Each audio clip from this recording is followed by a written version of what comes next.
3.27 nömrəli nişandır və bu nişanın təsir sahəsində avtomobil dayandırmaq qadağandır. Yenə də tətbiq olunub. Növbəti nişanımız sarı nişan.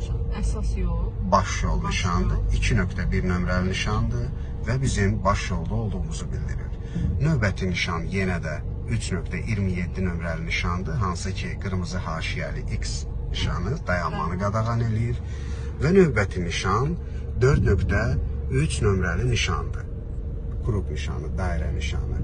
Deməli, dairəvi hərəkət təşkil olunub və dairədə hərəkət edən nəqliyyat vasitələri üstünlüyə malikdir.